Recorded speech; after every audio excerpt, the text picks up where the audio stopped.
Hello everyone, welcome back. If you have watched any of my videos before, this is Amy's bookshelf.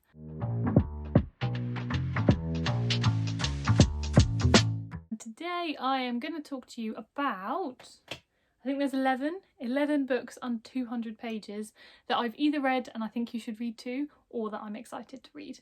I asked my followers on Instagram, I'll leave my Instagram link below, for like content ideas and just what they wanted to see, and somebody said recommendations for books under 200 pages, so I thought that would be a good place to start. I really like short books. I don't think every book needs to be short, and there are definitely merits to long books for sure, and there are definitely a lot of long books that I really like. But what I like about short books is that they don't have to be perfect, because they're short, so you don't end up spending that much time reading them.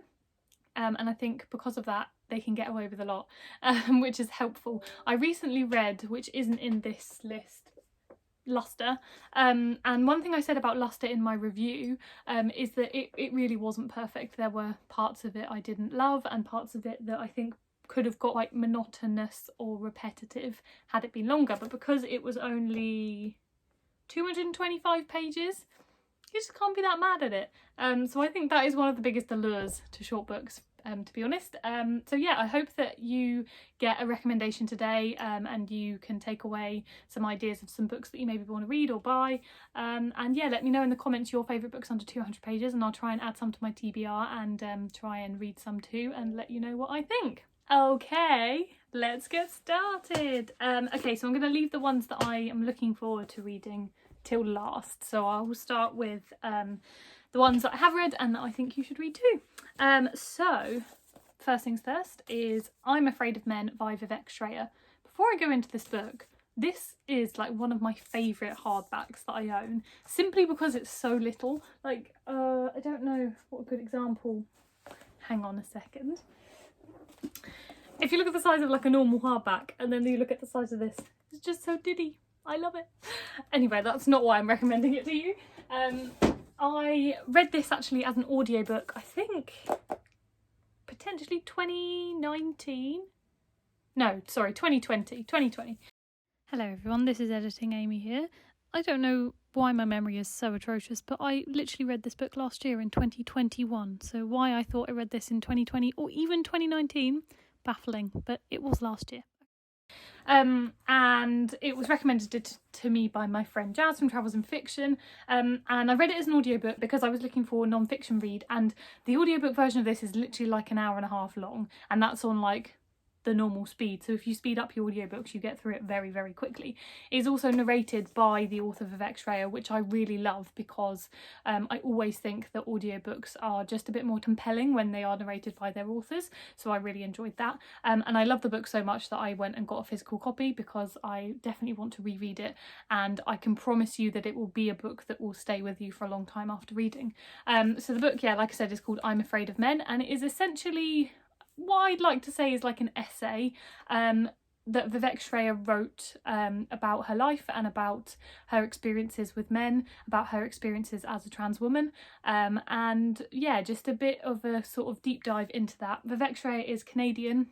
And yeah, like I said, she basically just speaks about her life and her experiences, and I just found it one of the most compelling and thought-provoking non-fiction reads that I've ever read, hence why I went and got a physical copy as well. So yeah, this is definitely on top of this list of recommendations of books under 200 pages. This is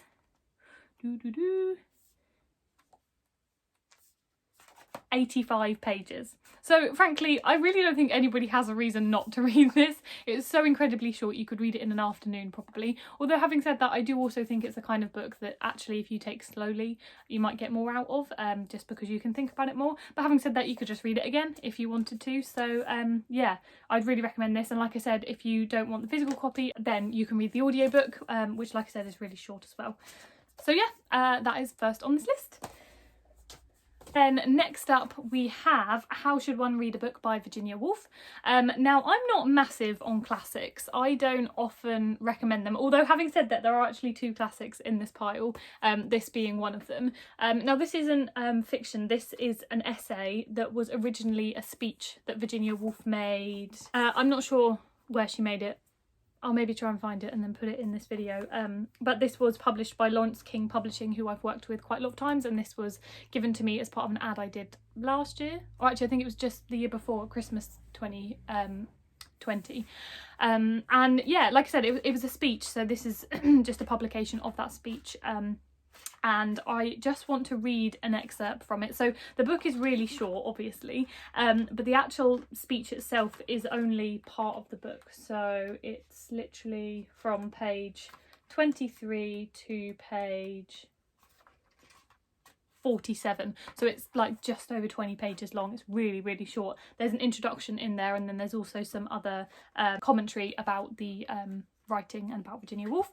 But I do want to read you an excerpt from this, which I don't often do, but I read this on my Instagram stories when I did the ad for this book, and genuinely it's just stuck with me a long time. It really resonated with me, so I thought I would read it for you as well. So this is the final part of the speech. It's not really spoilers, it's a speech, there's not really much to spoil, but I think it is kind of like a mic drop moment. Yet who reads to bring about an end, however desirable? Are there not some pursuits that we practice because they are good in themselves, and some pleasures that are final? And is it not this among them? I have sometimes dreamt, at least, that when the day of judgment dawns, and the great conquerors and lawyers and statesmen come to receive their rewards, their crowns, their laurels, their names carved indelibly upon an imperishable marble, the Almighty will turn to Peter and will say, not without a certain envy, when he sees us coming with our books under our arms, look, these need no reward. We have nothing to give them here. They have loved reading. Isn't that just lovely? I do love books that talk about our love of books and our love of reading, and that is definitely one that this is. I haven't really explained what this essay is about, but it is called How Should One Read a Book, and I feel like that's kind of enough information. And like I said, it's 20 pages long, so the more I talk about it, the less need for you to read it. So yeah, I would just encourage you to go get a copy, and also it's a really nice looking book, so it's a win-win all round. Then I'll move on to my second classic, which is Samuel Johnson's Rasselas, Prince of Abyssinia. Now I actually own multiple copies of this. This is my other copy, which is like the Penguin Classic ones. So this one, as you can see by the tabs, was one I read at university, and this is when I originally discovered this book. We read it as a module in, I think, my second year. And I just adored it. It's a really short book. Obviously, why do I keep saying that? This whole video is about short books. So this book, well, it depends on the edition you have, but it's around 100 pages. Now, I'm not going to sit here and pretend that despite how much I love this, classics are easy to read, because they are not. And this is not an exception. This was written, I think, in the 1700s, so it's not, I'm not going to pretend that it's like a really easy, light read that you'll absolutely speed through and read in one sitting. It's not, because it's a classic and it was written a long time ago. So it is a little bit harder to read, but what I really love about this book is its relatability in the modern day. So the book is about Rasselas, who is a prince of Abyssinia, that's literally the name, and he lives somewhere called the Happy Valley. And one day he wakes up and he realises that despite being a prince and despite having money and wealth and basically everything he can desire, he isn't happy. So he, with his scholar friend, I can't remember his name, but he goes with like a scholar and his sister and her like maid, I think, and the four of them go out past the Happy Valley, out into the world, mainly to Cairo and surrounding places, and basically go and talk to people and discover why they are happy, to basically solve the answer, what makes someone happy. And I genuinely believe that that is something that is relatable hundreds of years later to the present day. And one thing that I really liked to talk about when I first read this, and still do now, is the fact that I actually believe there's a lot of depictions in this book of mental health struggles that obviously in the 1700s weren't necessarily spoken about, but nowadays we are a lot more open and we do talk about them. And I think the idea of happiness does tie into a lot of conversations about mental health, because it's obviously one of those horrible struggles where you can have everything that makes you happy and yet you're still not happy, and that's not always something that's as straightforward as if I have XYZ it will make me happy, and that is something that Rasselas in the book does try and delve into and work out, and I really, really appreciate it for that. And this book also contains one of my favourite quotes, which is Do not suffer life to stagnate, it will grow muddy for want of motion. Commit yourself again to the current of the world. Which is basically saying, you know, go out there and seize the day, and yeah, don't just suffer life to stagnate. And I really, really like it, and it's stuck with me, yeah, since second year of university, which was about 7 years ago now, I think. Was it 7? 2015? Oh my gosh, that was 7 years ago. A little while ago now. Okay, and then next two are the Before the Coffee Gets Cold series by Toshikazu Kawaguchi, which is a Japanese translations. Now this was originally a play, and I did actually speak about this in my previous video, which is translated recommendations, so I will link that here. Go watch that. I really like these books. Like I said in that video, these books weren't 5-star reads for me, as in I had issues with them. I pulled apart some of the loopholes in the plot. However, I really loved the premise and I really loved the way that they were written. So the premise of both of these books is there's a cafe in Tokyo where you can time travel. So patrons of the cafe come in, they sit down on a specific chair and they can time travel to speak to a loved one for the last time. And there are lots of rules that accompany the time travelling, one of which is you must return before your coffee gets cold. So as a premise, I just really, really liked it. I also liked the way it was written almost as a collection of short stories, because each new chapter follows a different person who wants to time travel, and so it kind of goes into the reasons of why they're doing that and what happens when they do. So yeah, like I said, they weren't 5-star reads for me, but I like recommending them because I like recommending translated reads, and I also really like the premise. This book is a bit of a cheat because it is actually over 200 pages, but like only, yeah, it's 213, so I feel like you can let me off. But yeah, they are obviously very short. Next up we have a non-fiction pick, which is The Tao of Pooh. So this is written by Benjamin Hoff, and I read this a couple of years ago. I picked it up in Waterstones just because it looked cute. It's got Pooh Bear on the cover and I wanted to know what it's about. So the book is about the idea that Winnie the Pooh exhibits a lot of principles of the Chinese principle of Taoism. Now I would like to caveat my description of this book firstly by saying I'm still not 100% sure I understand Taoism, the book. It's a very obviously complicated principle and way of life that you cannot understand by reading one book about Winnie the Pooh. But I really loved what it was, kind of the way that it was written. The author speaks about these principles and these philosophies, but also it's a bit of a meta book. He kind of breaks the fourth wall. So while he's writing the book, he also narrates the characters of Winnie the Pooh coming and speaking to him about what he's talking about in the book, if that makes any sense. So he kind of brings the characters to life while speaking about Taoism and how Winnie the Pooh exudes that. I believe there's another one in the series which is about Piglet. I'm not sure. If there is, I'll put the cover here, but I think there's a follow-up that's about Piglet and something else. But yeah, this is only 158 pages, so very short. It's also got some really cute animations, some really cute illustrations in it as well. So as you can see, like it's very broken up, so again, it's a very quick read.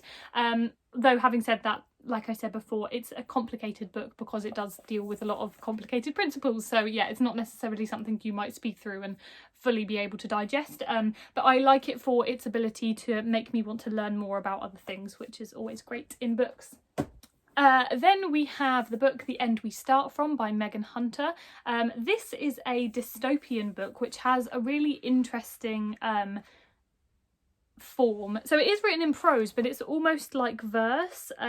If you're not a fan of like wishy-washy whimsical reads, then you might not like this because it doesn't really stay grounded, but it's essentially following the story of a family who get washed away in a flood. I did read it quite a long time ago, so I can't really remember whether it specifically focuses on like climate fiction. I don't know how much of that is actually addressed or whether we actually learn where the flood comes from, but anyhow, there is a flood and there are people being washed away in this flood, and it is about that.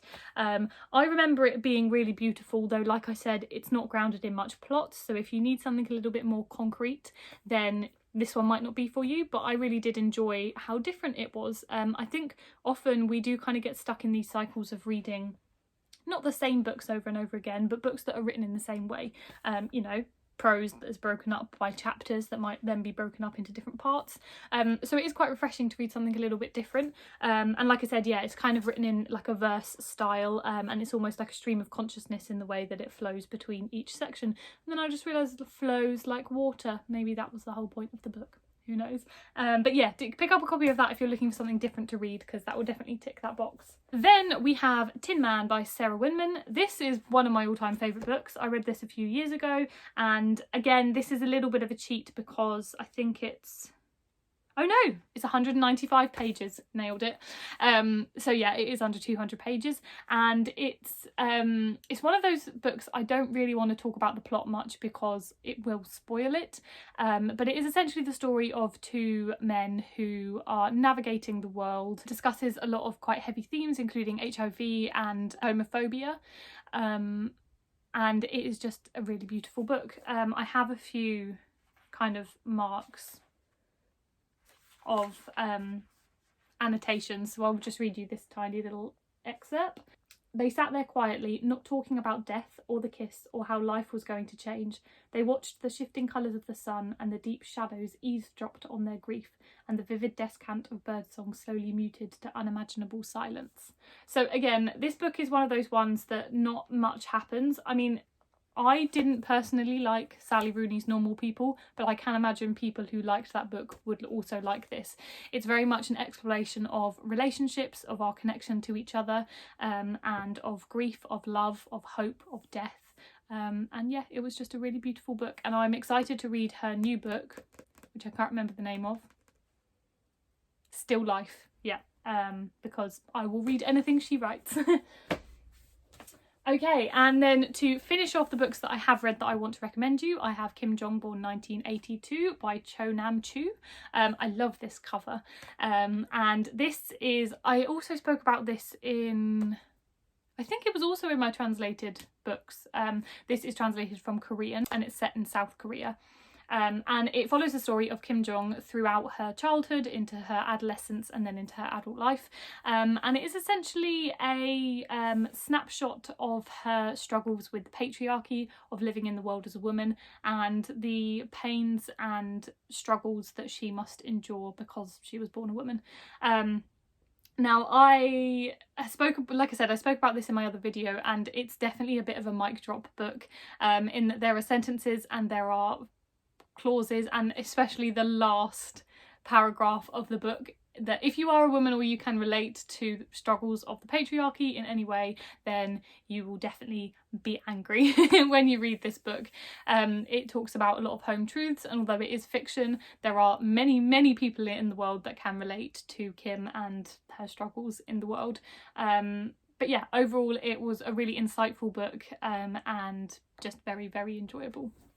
Okay, and the final two books I want to talk about are two that I am excited to read, that I've not read yet, but I hope to enjoy. If you can hear a bell, it's the cat playing with a toy. So first up we have African Psycho by Elaine Mabamku. This was in my Oxford book haul, which was the first video I ever published on YouTube about 2 months ago, I think. And this premise just sounds really cool. I picked this up in a Waterstones. I'd never heard of it before, but it just sounded intriguing. It's basically about a guy who wants to become famous for being a serial killer. I think it's kind of going to be like a dark comedy, but I'm not 100% sure yet. I haven't really read up on a lot about it, so it could take me by surprise. But it is 159 pages, so I don't think it should take me too long to read. And yeah, I'll keep you posted about that one and let you know if it is worth it. And then finally I have Box Hill by Adam Mars Jones. This is a Fitzcarraldo edition. I think I mispronounced that in my last video. Fitzcarraldo. I think I'm adding a syllable where there's not a syllable. Anyway, yeah, so this is one of these beautiful editions, of which I've got, I think, 3 now, and I've not read any of them yet, but I hope to soon. And this actually, I picked it up because it reminded me of Tin Man. So the blurb: on the Sunday of his 18th birthday in 1975, Colin takes a walk on Box Hill, a biker hangout. There he accidentally trips over Ray, a biker napping under a tree, and that's where it all starts. This transgressive, darkly affecting love story between men, winner of the 2019 Fitz-Carlado Editions Novel Prize, is a stunning novel of desire and domination by one of Britain's most accomplished writers. Yeah, I am excited for it. It feels character driven. I think it's going to be quite beautiful and explorative of, again, human connections and relationships. And I am excited, so I will let you know if I like it. And this one is 120 pages. So that's all. So that is the end of my list of recommendations. Here they all are, although I do have two copies of Rasselas on there, so there should only be one. But yeah, I hope this inspires you to read a short book. Like I said before, I think short books are wonderful and brilliant, and I like to try and read a lot of them because, yeah, they don't take long, so you may as well. But yeah, in the comments, let me know if you have any recommendations or if you've read any of these and what you thought of them. And I will keep you posted with the two that I haven't read and let you know what I think. And yeah, I hope you enjoyed this video. Let me know if you have any ideas for videos that you want me to do. I'm all ears and want to give you guys what you want. So if you have any requests, then drop them in the comments. Please like this video, please subscribe to my channel, and I will see you next time. Bye!